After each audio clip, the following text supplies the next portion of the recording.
Hey guys, so I spent the day studying some of the most well paid speakers in the world. People like Jim Rohn and Brian Tracy, people who are consistently paid a lot of money, up in the six and seven figures to speak on a yearly basis and do it for a living. So I wanted to share with you the top 10 tips to become a better paid speaker. Now, I will also be doing a video that will be released on my channel on just being a better speaker. But this one is more on being a better paid speaker, someone who understands the business and treats it like a business and wants to know how to make more money speaking. So I want to share these points. They come from a lot of sources, primarily people like Brian Tracy, who do this for a living. So the first thing is, as a speaker, you have to start small, especially when you're starting out. A lot of the best speakers, they started doing a ton of free engagements and they weren't arrogant about it. They were willing to build up their credibility. It's a flaw and myth to think that they had overnight success. The second thing that you can start doing is treating it like a business. It seems simple, but a lot of people don't take it seriously and they get unserious results. Treat it like a business, treat it like something that you want to take seriously, and therefore you have to realize that you have to do what's necessary in order to get speaking engagements. Which leads us to the third thing. Go out there and network in order to let people know about you.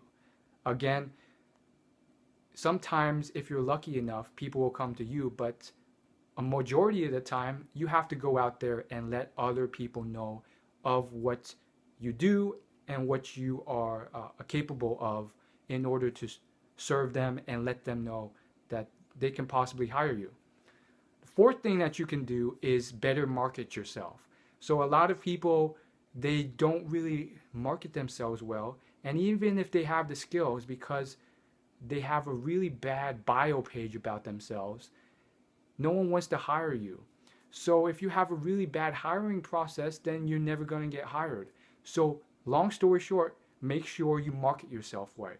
If you have a really good set of skills and experiences, let them know, hey, I did this, this, and this. This is why you should hire me. I'm very skilled at this. These are results that I've accomplished, and so forth. The next thing, number 5, is build up stage time. So this is a speaking concept about how you should increase the amount of time that you spend on stage. Obviously, you can do this with free engagements or cheaper engagements, not only to build practice, which is what you need, but also to build up a level of stage time, which adds to your social proof and credibility so that people will more trust you and more so that people are more likely to trust you and people are more likely to actually want to hire you. The sixth thing is to know when to say no. Now, some people have the extreme problem of being too picky and constantly saying no. Others have the other issue, which is never saying no.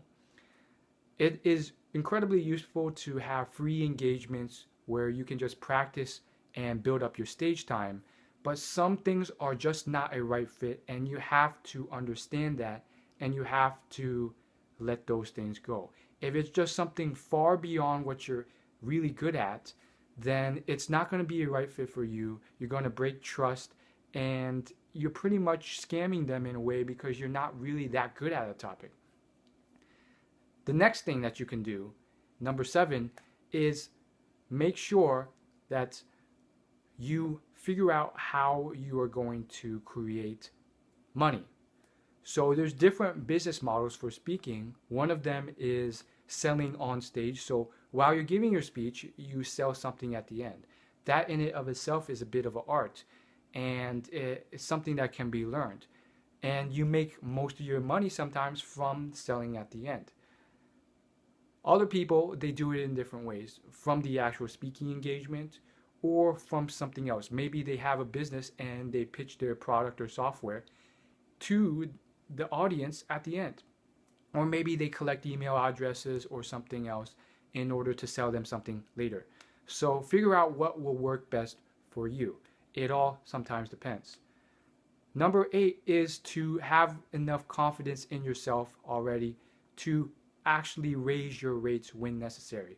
Once you've gotten enough engagements and past experience, you have to have the confidence and ability and belief in yourself to know that, hey, it's time for me to raise my rates.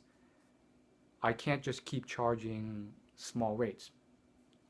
9, the next thing you can do is figure out what to charge by looking at competitors and how much they charge.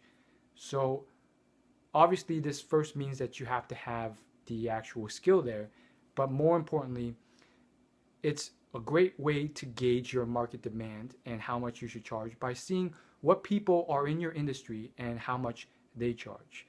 Obviously, there's other factors that play into the equation as well that may impact how much you set out to charge. Certain things such as how far away it is, flight cost, accommodations for living expenses, all sorts of stuff. So keep those things in mind as well.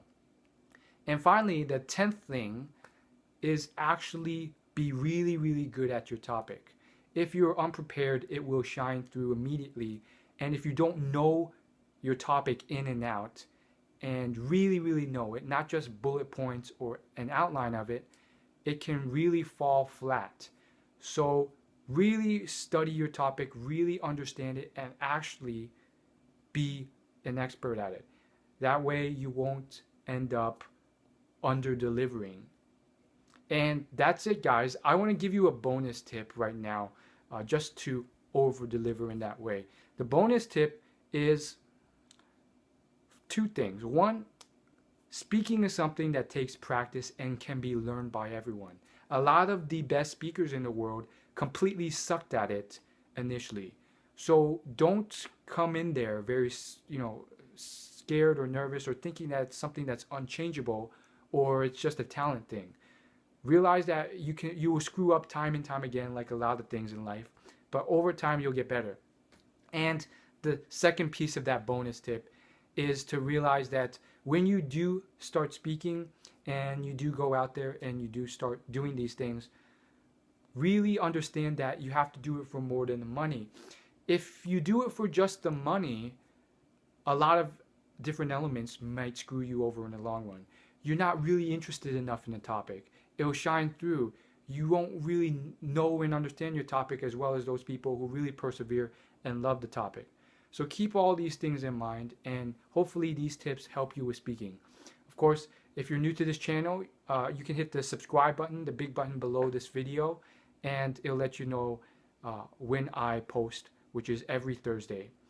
And of course, if you want even more in-depth material on self-development and business, go ahead and check out my blog for exclusive, even more detailed updates.